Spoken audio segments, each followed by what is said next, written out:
Yo, what's up? We're back with part 5 of Who is Thanos. Today we're going to be diving into the Marvel 2-in-1 Annual number 2 with Spider-Man and The Thing. This story actually picks up where the Avengers Annual issue number 7 left off, which I covered in part 3, but let's get into it.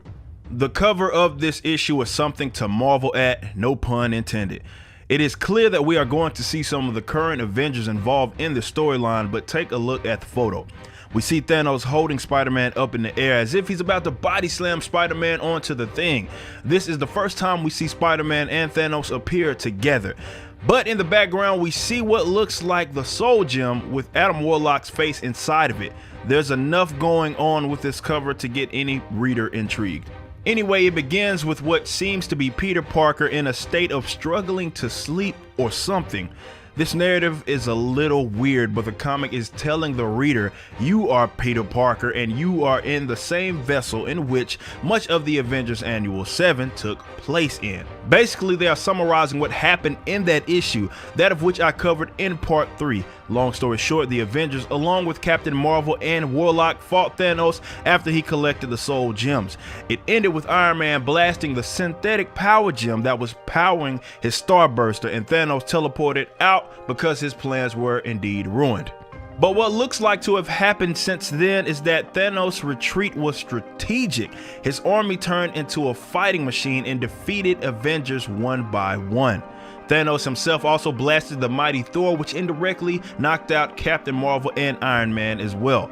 So Thanos has captured the Avengers and Captain Marvel. But Adam Warlock died when Thanos pulled the Soul Gem out of his head, sort of like he did to Vision in Infinity War, the movie that is. But his plans are to destroy the sun with the Soul Gem in hopes that he can appease Lady Death again. The other 5 gems no longer exist because Iron Man destroyed them when he blew up that power gem.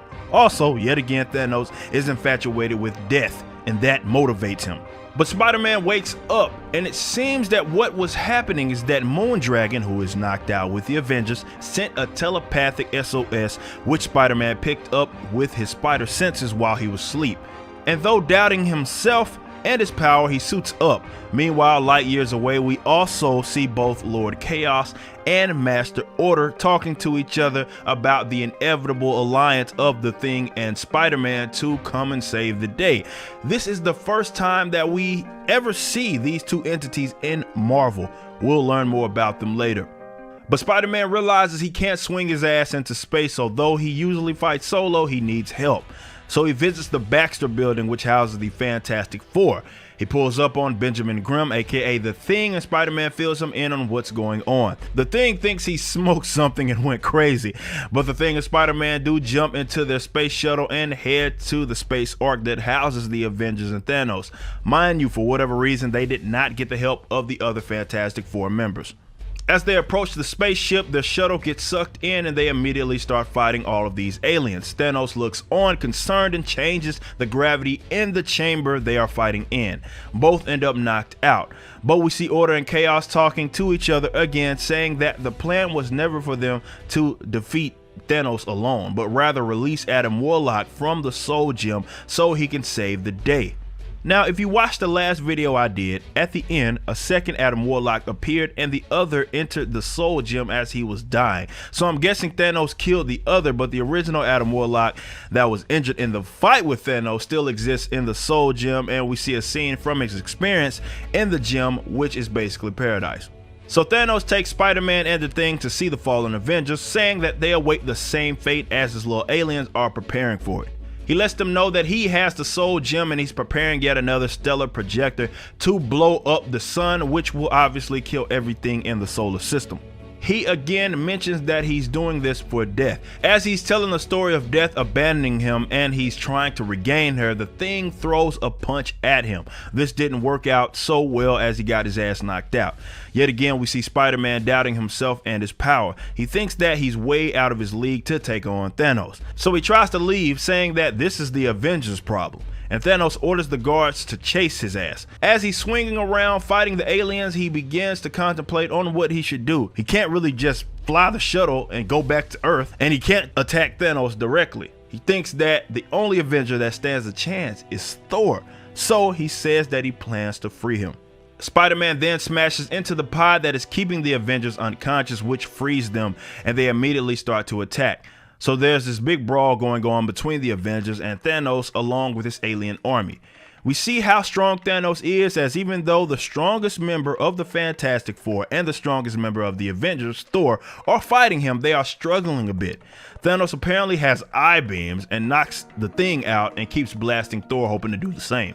Now remember, according to Chaos and Order, Spider-Man is tasked to release Warlock, who we see getting pulled back into reality from the Soul Gem. Warlock realizes that he has one last mission. These spider senses are the real deal because Spider-Man is the one sensing all of this. Though fighting off aliens, Spider-Man manages to free Warlock by smacking at the Soul Gem. Warlock is seen engulfed in flames. He immediately grabs Thanos and we see that he is turned into solid granite. After this success, the Avengers talk about Warlock's past and bury him next to who I'm guessing are Gamora and Pip the Troll. They are last seen back at Paradise, so according to this issue, Warlock, Pip, and Gamora are officially dead in the flesh, on the real world that is. Meanwhile, Thanos is trapped, crying in the granite that he's trapped in. And that's the end of the issue. This was very interesting because we saw Thanos' strength momentarily, but we also were introduced to the entities known as Order and Chaos, who seem to facilitate everything. And as usual, Thanos' infatuation with death is his inspiration. But we clearly haven't seen the last of Thanos.